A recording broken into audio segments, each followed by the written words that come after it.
So, hey, welcome everyone. This is our first, let's say, weekly Discord update since the now official end of season one. So, as you all know right now, minting has been stopped. Forging, you can still obviously continue. The market is still very active, and we have quite a few activities. Planned out some fun things that we're going to be sharing with the community over the upcoming days and weeks. Some fun little activities that we're going to be doing both on Discord, but also in game. So we have some nice ideas how to keep you some fun things we'll share sort of a bit later on. But really, what I wanted to spend a bit of time this week is sort of to update you, right? Like, let's sort of do a retrospective on season one and think how we're going to be moving towards the next step and season two. So I'm going to go ahead and share my screen, sort of do a short presentation. So yeah, let's see what happened in season one. What was our goal here? What we were trying to achieve?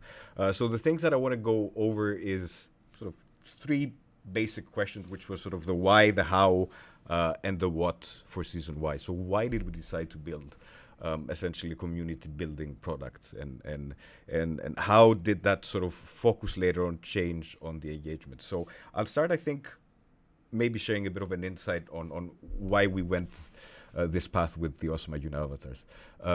As some of you may remember, the first time that we did actually hint about the Awesome Ajuna Avatars was during our crowd loan for the Kusama parachain. So back at that point, it was sort of an initial idea, right, an initial concept in Cedric's mind of how this could potentially be your path, your way to enter into everything that we're building here in Ajuna Network. Over the past few months, we've had the opportunity to talk with quite a lot of teams building in the space, whether they're building NFT projects, whether they're small groups building games, or studios which are sort of looking to enter the space. And the common obviously, there's a lot of fear with the space, and it comes because of lack of knowledge, right? Sort of they don't understand very well the technology, and as a result, they're not sure exactly what it can do for them. And because of this of lack of trust that's sort of in the ecosystem, you see that the two things that game developers are gravitating towards is, okay, where are there, first of all, where is their money?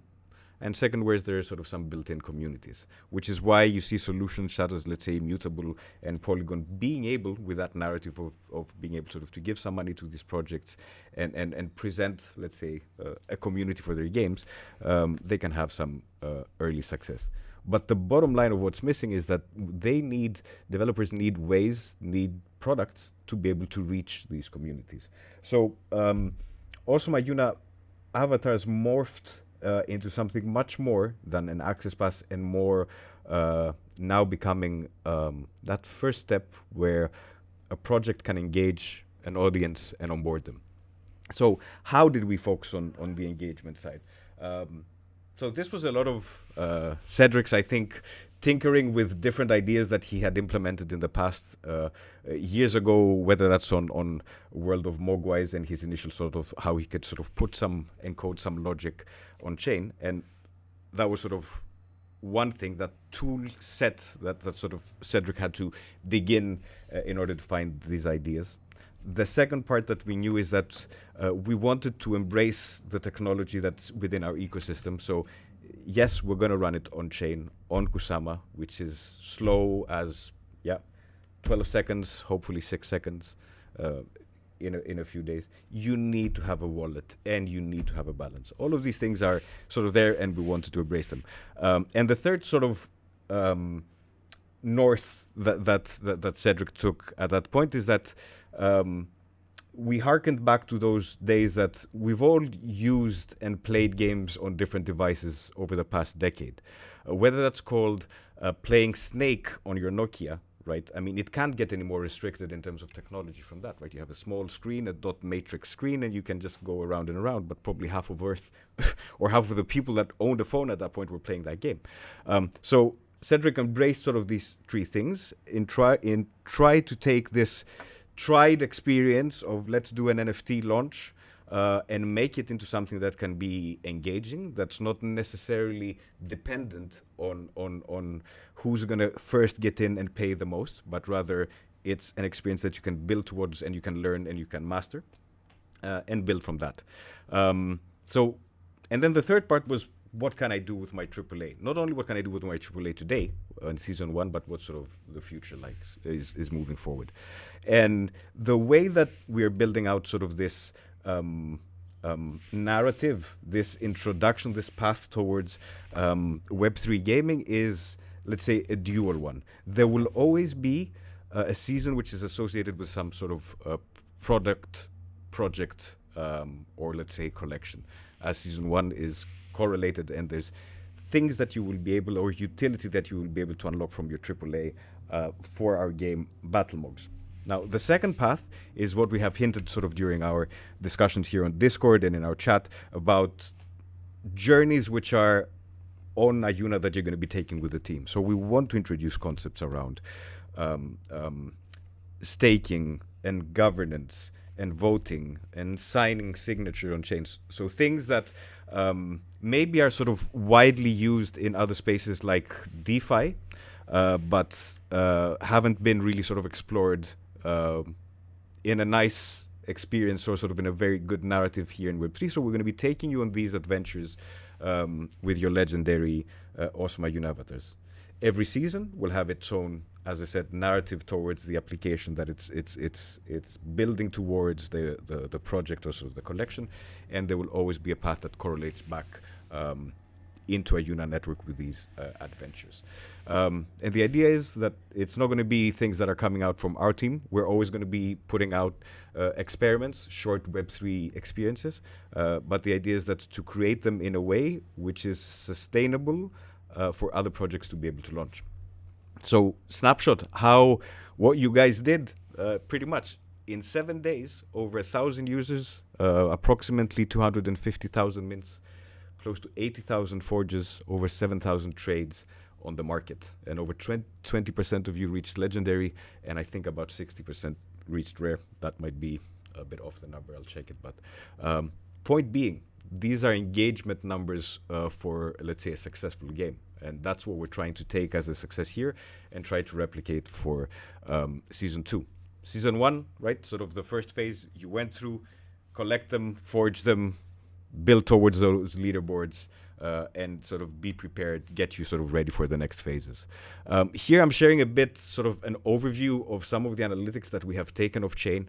Andre did a really nice job of taking the data with also, I think Cedric also supported them, and Theo, to try and extract them in a way that can be visually shared sort of with all of you. And so here I have a snapshot, but you can reach out to us in the team for any sort of specifics. And you can see how, from whether that was from the different number of players or how sort of the increase in mints and how we had this quite sustained growth in all facets of the game, up to the point where you can see that we had sort of the initial abrupt ending where so very happy with the engagement numbers that we're seeing here, and the idea is season 2, how we can build upon this success and make sure that we can at least maintain, and why not even make the engagement levels or make the experience even more engaging for all of you, but also see how we can go from having 1,000 players in season 2 to make this community with each season grow stronger and bigger. So yeah, I think that's a bit of an overview for the season. Dan, I don't know. I mean, anything else that sort of we want to share? It was awesome, obviously. I mean, we had a lot of fun with all of you. It's as for us as a team, let's say, sharing with you maybe how it felt for us. Going through that first time, it was part of the excitement, part of the stress, part of the agony. Oh shit, something went wrong here. Why did it end abruptly? Or things that were sort of happening. But the fact that we were all there dealing with it with the community was a pretty rewarding experience. No, I think overall really, really good so far. I think maybe season 2, the little sneak peeks we had, I think we did show already something. So that's obviously also right now in the progress, True. working on the pets. True. So I think we showed one really. Mm-hmm. Maybe we can tease that that's definitely going to be different kinds again. But so far, I think we have. Do you have the pictures right now? Sure, I do. There's a couple more things that I can show. I Yeah. mean, you can. I think now you should see on screen the patch notes. I think, right? Or no? Mm-hmm. Yep. So Mm-hmm. maybe just a bit of bookkeeping of the things that are happening with the upcoming patch notes. We will have them also in a Medium post, and you'll be able to see a bit more extensively what's going on. The ability now to transfer your AAAs to your friends. Obviously, there will be sort of a transfer fee of about one by you. There's been some balancing on the forging system, which you will be able to read sort of the details there, and what we're doing with the season treasury and some minor changes to the free mint system. If anybody's interested, we can chat about it a bit after I'm done with this here on the call, and I can show you. I've captured quite a few pictures that Cedric said earlier that we can show you exactly sort of how these type of changes will look like. So yeah, AAA season comes to an end, and as Dan mentioned, we're off to sort of the second phases. You've seen this before. I'm not going to linger too much because we're going to have more to share here. For your legendaries, there's going to be some adventures, again, Web3, let's say, experiences where we're going to explore different aspects of both Ajuna and things that our ecosystem allows us to be able to introduce. So that's going to be quite a lot of fun. Again, Theo, Cedric, Patrick are working quite a lot on this one. So it's going to be a lot of fun. I'm not going to too much. One more update before we go on. We have updated our website. Here you can see this pretty. We really like this sort of picture because it in a way it shows all of our journey. How starting, as you can see from the right side, something which starts from a drawing from let's say Patrick's imagination. Then we get sort of from 3D artists moving on in order to create the model. And as you see all the way on the left, the final sort of weapons that we're, and the type of sort of look that we're going for, not only for our website, but sort of, other things that we're going to be showing later down the line. So, yeah. Maybe one thing to add, sorry, Nick, because Yes. I just see Cedric also replying in the comments. Yes. So regarding the patch notes or in general updates regarding AAA, we set up a new Medium page Mm-hmm. that we'll also share with you guys. So we'll probably, I would say on a weekly basis, we'll probably provide you with an update of what's been going on behind the scenes. That includes patch notes, so we'll have one. I think tomorrow we can release that. There are several updates, as Cedric is now also writing down the comments, as well as just general updates. So it's going to be another article about the season ending, about the season 2, and it's just going to be.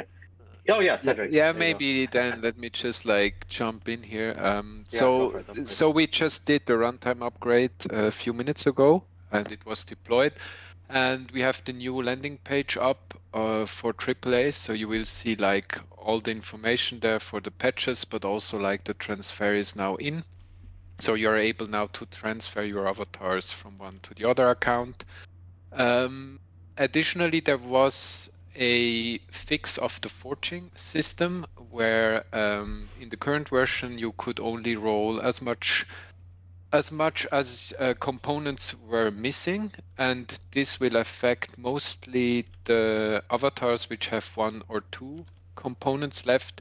They will have now a much higher chance of getting upgraded if you have a matching and then you just fill up with non-matching avatars.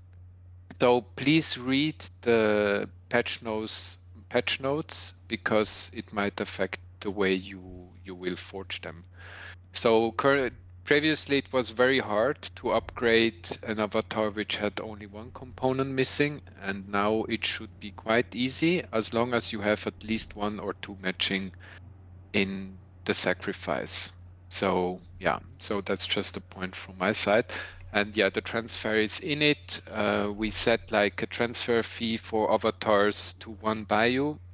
This was meant to avoid that people would also in the future just send around meaningless avatars to get like storage space, more storage space and so on. So yeah. Okay.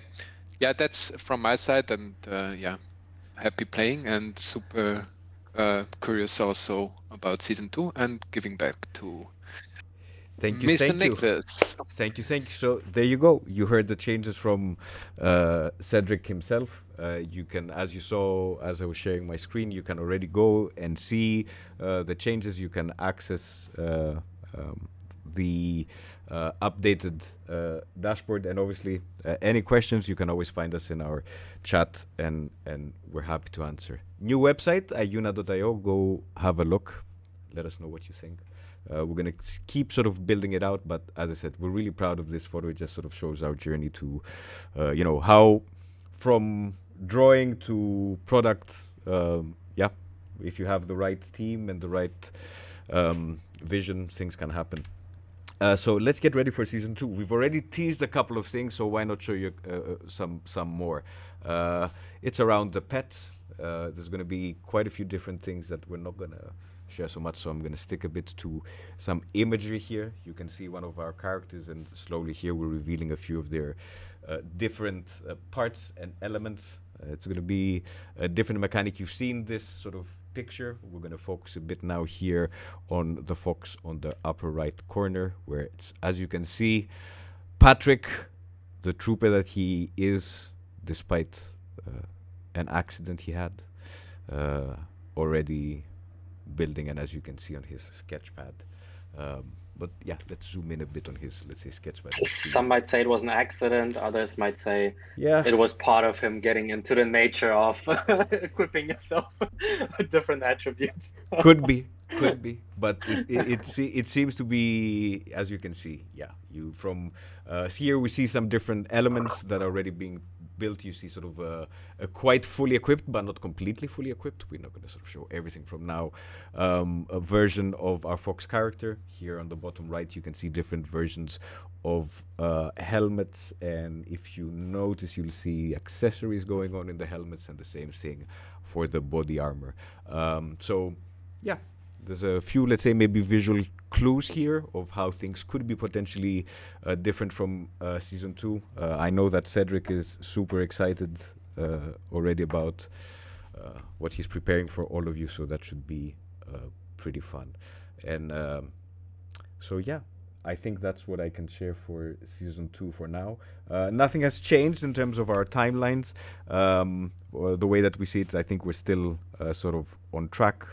Quite excited. We're going to be this week. I don't think we're going to talk this week about sort of partnerships or the type of things that we're planning within and outside the ecosystem. But I think in next week's call, more than happy to jump into that also. So yeah. That's sort of an update from our side. Dan, is there anything else you think we can sort of share, or obviously anybody who wants to has a question, wants to chat? Well, now that the runtime upgrade is up, if you want, I can share, or I can even post it, the medium that we have. Here, it's in the comments.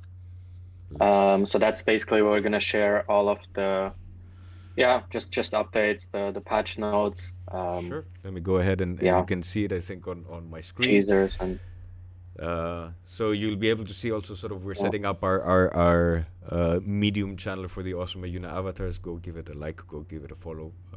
Helps obviously quite a lot.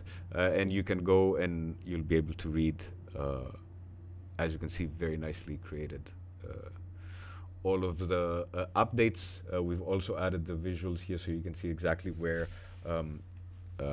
all the changes and all of the updates are being done. So yeah. Cedric just also added the most efficient avatar. So that's also a new category. Yes. We have the top soul points and we have the least soul points. So yeah, we The have to ones say, that and I mean, so maybe that's something that we can put to the community to decide. I mean, what do we mean with most efficient avatars? The avatars that were, let's say, created with the least needed amount of mints, right? Sort of, or forges, excuse me, forges. So that's, I think, what it's supposed to represent. So who was the best forger? Now, most efficient doesn't sound, let's say, super sexy, but if you have a good idea of what we should call them, least soul points. Yeah, but least is negative. But it's, yeah. We'll see. If you have any ideas of what we should call this leaderboard of instead of most efficient, yeah, throw it out there. Any other questions, maybe from all of you around sort of the season, or more than happy to answer. we have Dimitri. Yep. I'll invite him. Dimitri, I think I added him as a speaker. So Mogwais are from now only deflationary. There will not be new Mogwais anymore. That's the question from 2 minutes crypto. So currently as we said, sort of the minting has stopped. So how deflationary they will become, I think, also depends quite a lot on the actions of all of you, right? So, but that's the design, right? Sort of to be deflationary by game design, right? Yeah, maybe to add on this one, I mean, as you know, every mint created like soul points, right? So every avatar that you minted had like an assigned soul point value. And each time you forged them, those soul points went into the leading avatar. And so like the soul points was like the total supply of soul, right? And since there is no more minting, this supply is like fixed now and it won't change anymore. So there is like a fixed supply of soul points, and that might be another ranking that we might add is like who is owning how much percentage of the total supply of soul points. So it would be probably similar to the ranking of the avatar who is like owning, who is leading there. So yeah, let's see. But yeah, it's like the soul points is like fixed. There is no more avatars from season 1. But I mean, Hello, everyone. hey, Dimitri. Hello. Can you hear me? Yes, of course. Go for it. Nice. I have question about armor. Can you hear Dimitri? I Yes. can't hear him. I can hear him. Yeah. Yeah. Nice. Okay. You're still muted.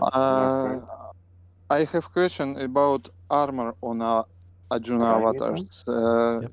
It's important or no? Maybe something benefits for avatar in missions. Okay. Dan, you didn't hear the question? I just heard it. Yeah. Oh, you did. Okay, so I don't have it was on to my repeat it. So, is armor sort of any different for missions and things like that? So, for season 1 of at least the Awesome Ajuna Avatars, most of the things that have to do with equipment, let's say for specific, let's say, on the Awesome Ajuna Avatars have to do with the game itself, sort of battle modes, and also as a general category, once you have, let's say, your maxed out character, which would be your legendary, those are the ones that are eligible for the missions. How specific attributes of these different legendaries will have access to different missions will be sort of revealed, right? So maybe to help the imagination, think that there's different types of legendaries, right, which have different forces.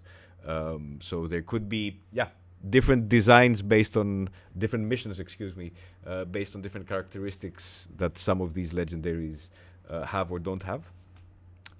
So yeah, there's different things that will be that we will show for the missions, and different things that will be for Battlemox, the game itself.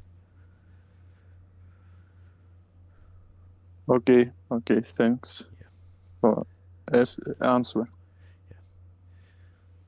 I think that answer should be quite vague and not super helpful. And if I did that, I think I have succeeded. Yeah, I mean, if you look at the avatars, they do own like armors and weapons from Battlemox at the moment. So one rewarding part that we might add is that if you own like an avatar with one of the guns that are represented also in Battlemox, that you will be able to claim it at some point inside the game. But I think that doesn't apply for all the visuals on the avatars themselves. Maybe I'll take another question here from PRFTA. Will there ever be prize for those make it to the leaderboard? That's kind of a nice one. So there's a couple of things that we will be doing in terms of prizes. Some of them will be associated, let's say, to the leaderboard. Others will be associated with the collections that you have, or yeah. I will let Dan and Matteo reveal over the next few days a couple of fun things that we have thought that we can do with the leaderboards and some competition. So yeah, we're going to be doing some stuff. Is the black background on the black avatars special for any reason? Yes. Opinion. Absolutely. But I can't tell you why. Cedric already is on it. Did I answer correctly? Let me see. Yes, it only exists on the black ones. There you go. There you go. Let me see. I think there was another one. What is it? The total number of soul points in the system, 100 million. I think we haven't answered that one. Oh, what's that one? What is the total number of soul points in the system? 100 million, question mark. That's for Cedric. That is for Cedric. Can you repeat the question? What is the total number of soul points in the market, in the system? 100 million, question mark. I don't know. I need to calculate it. I'm able to calculate it with the SDK, but yeah, I need some time. I will. So we thought like that we will display it on the landing page, but at some point it would be very it wouldn't change at all after the season 1 ends. For season 1, it's just like a fixed number, right? So, but I will post it as soon as I get it. YMC, maybe some speedrun game. I mean, can you imagine a speedrun game with 12-second blocks? How's it going to be? Are we going to have tolls? Right, that's what we should do. Like, it's like 12 seconds, you go from toll to toll, you have to pay the toll to go to the next one. And we're a Swiss team, we can't really pull that off, because in Switzerland we don't have any tolls in our roads. I mean, speedruns would have been a nice idea, but at the moment, since the season 1 is closed, we would have to postpone it till season 2, right? That type of speedrun, I got confused. Yes. So who's going to forge the legendary first and things like that? Yes. Mm-hmm. Exactly, right? So, that is quite an interesting challenge, and we keep it up for season 2. Yeah. And we could pull it off, but we'll see. Yeah, it could be cool. Yeah, we can do a couple of. We had thought a couple of them, and I think so. Yeah, maybe this is an insight we can share with the team. As again, looking back on season 1, thankfully we had planned, I think, quite a lot to happen to support the launch during the week before and the week after, and then we had quite a few activities set up for let's say week 2, 3, and 4. Fortunately or unfortunately, we didn't get sort of there, and a lot of the things that questions are being asked here about sort of doing speed runs or certain things of activities were things that we were thinking and never got our time to do. So I think, as Cedric mentioned, season 2 is where we get to explore these things by making sure that we design sort of the season to be able to be, sort of spread out a bit more. But I kind of like now the game that I pitched about a speed run that has tolls every 12 seconds. Yeah, that could get very hectic and interesting. Yes, we'll call it frustration. The game's going to be called Frustration. The frustration run. Yeah. Let me see. There was, I think, another question from Zoya. If we have common, what do we do with it in season 2? So first thing that you do with common, everybody who owns an Awesome Ajuna avatar, regardless of tier, will have exclusive access to the beta launch of Battlemog. So that's one thing that always keep one. Make sure that you don't lose that, or else no beta for you. For season 2, Cedric, I don't think that necessarily any of these will have an impact on at least, the gameplay that we have. I mean, common also protects you at the moment from being hunted, and the hunt is not something that we won't stop, right? Yeah. So there will be from time to time. So currently we think on like weekly be a hunt. This time the hunt will be probably 3 minutes for season 2, right? Mm-hmm. But I think it's still very important that we clean out everyone that is OG that hasn't played at all or don't own an avatar. I mean, just doesn't make sense, because we also think that OGs should be rewarded with 3 minutes to have a head start into season 2. And I'm currently thinking on making it possible for some of you to be able to play the game earlier, to give like feedback. So I think it's super important. Yeah. So I mean, having a common one at least gives you the ability to maintain your OG role at the point where we are now. And the registration of your address. Very And important. obviously, yeah. And you can obviously also forge it into a rare one at some point if you have enough of them. Mm-hmm. I mean, that maintains. Very true. Let me see. I think there was another. Do you think Dragon is question. overrated as compared to Snake, Tiger, or not? Dragon is definitely more powerful. Is that the background, the black background? I have no idea. I'm kind of lost. I want to answer with a question to confuse him, but I'm Do you think Dragon is overrated as compared to Snake? Yes, Yes, the the background, the black background. Okay.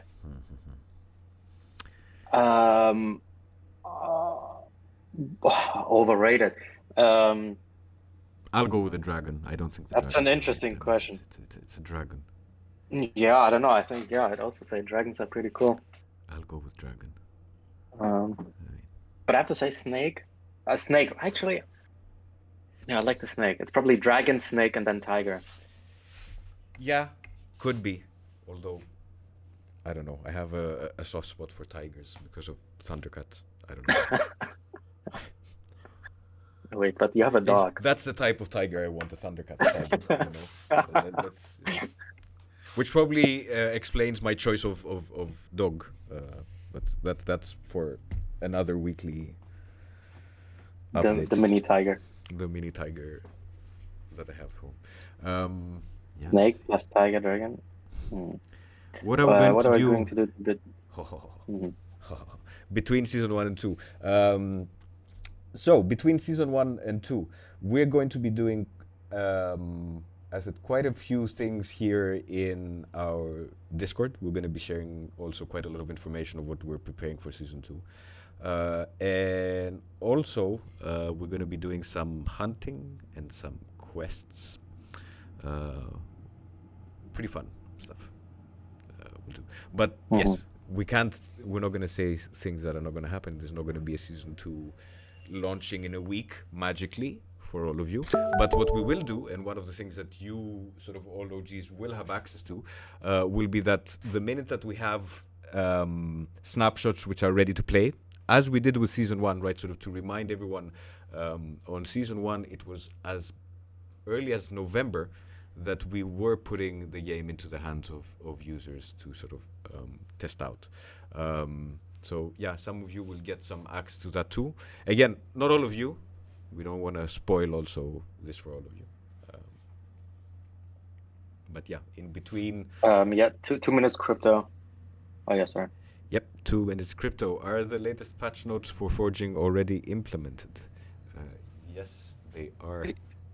Yeah. So just like all to of give you an example how this affects forging. So if you have, like, for example, a rare that has only one component missing to legendary, and you have one other rare which is matching to him, you can just add common avatars, and then you will roll 4 times at the probability. So in the right star, you will then roll 4 times with the probability of 40%. And obviously, if you roll 4 times, your success will be very high. And previously, it would only roll once at 40%, so it would have been like a lucky punch to get it up. So this might be, yeah. I don't have But yeah. I don't have a rare. I was trying to see if I could illustrate it here. I have a beautiful rare. I may sell it at some point if anybody is interested. But yeah, I can't do it because I don't have. I'm not there here to illustrate it. But yeah.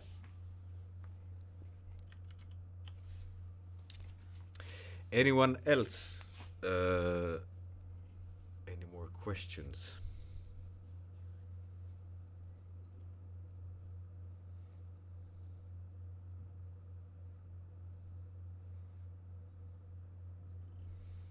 I think that's it for now. Did we miss any questions before? I don't think so. Previously only one for time, so. Hey, I think that's great. I mean, everyone, thank you for joining. We really appreciate every single one of you that takes the time to out of their busy day to spend some time and learn what we're working for and working with. Any suggestions that you have, content that you want to see out of us in here in our channel, activities that you would like to do, always just reach out in our general chat or in the OG chat for you that are there. We're always happy to find activities that we can do with you. Next week we're gonna have I think here the team from Equilibrium, where they have I think recently introduced it. They're introducing their stablecoin. I think what's going to be interesting as a discussion there, as we sort of start talking about partnerships with them and what we can be building with, is not only sort of the use of stable coins, right? Sort of because that is quite evident what it can do, but also sort of the more general role of how DeFi has a role to play in certain categories of games. So that can be quite interesting. Also, Cedric is leaking information that we are working with Erdstall, which we acquired an IP. Yeah, so there was like this question about our Unity SDK and how it compares to Immutable's SDK. Now, I mean, just like the big difference between our Unity SDK, it's like that it exposes all the functions on the palette. So you can create just a game and then just like create the whole SDK for it, and it would allow you to interact with the backend like it would be a traditional server infrastructure. And you don't need at all a third-party provider like a wallet or MetaMask or Polkadot.js. You would have like everything in the SDK itself. Now, just like For immutable, we are currently working on with Edgedal, which is a project which is maintained by a research company in Germany, and we acquired at the end of last year the IP of Edgedal for the gaming verticals and for the entertainment verticals, and we are currently building on it to make sure that you can move the avatars at some point to OpenSea, but also that we can add it to the Unity SDK, so you could even like start playing without having a connection to the blockchain at beginning, and gasless and instantly, so it would not feel different to any other game. And then if you achieve like a progression where you think like you want to go into real trading on blockchain, then you could do like the Web3 steps where you have to get your wallet. So we think that is like the in-between step that currently is missing. So that's why we put at the moment a lot of development power also towards this product. And it's probably a direct competitor to Immutable, which is building on CK rollups, CK zero knowledge proof, and we are building on trusted execution environment. So, and besides that, we are currently also in discussions with Unity, or like preparing on providing our Unity SDK to the Unity Asset Store. Yep. So that's it about this, and probably now we are over. We're over, yeah. With spoilers, we're over. But maybe to add, since we talked about Polkadot and the team at Erstal, one thing which was really important with us, that this is a team that we actually spent a big portion of last year already working with them on several different issues, aspects, and I think also as part of a Web3 grant, if I'm not mistaken, Cedric, right? And yes. Yep. So I think that's the type of relationships with team that we're really happy to foster, right? Sort of having spent a lot of time working with them, and seeing how we can create value for the space together, we took it sort of to this next step, and we'll get into sort of again that how, what, and why we're doing this. But obviously, I think from the description that you got from Cedric, you can see what paths this will open up later on for your awesome Ajuna avatars, not only within Ajuna, not only within Polkadot, but later on outside. So yeah, I think that's it for the day. Again, thank you everybody for joining. We'll see you next week with the team from Equilibrium. Anybody else that you would like us to talk with here? Again, suggested we're open to have. Can we see in the future collaboration with other projects? Yes, we can. Absolutely, yeah. Yes, we can. But now season 2, right? One step at a time. So yeah, again, thank you everyone. Enjoy your afternoon. Thank you again for sticking around. And we'll see you all next week, and see you in chat. Yep. I have one last thing, which is I'm gonna put up the giveaway now. I'll announce the winners of the Twitter giveaway, and then I'll start a new one for the AAA medium. So anyone who wants to participate, yeah, you can do. I will tag it, everyone, so you'll see it. Yeah. Perfect. I think that's it then. Hey, thank you everyone. Cool. Have a great day. Bye bye. Bye everyone. Have a good one, guys. Bye-bye. Bye bye.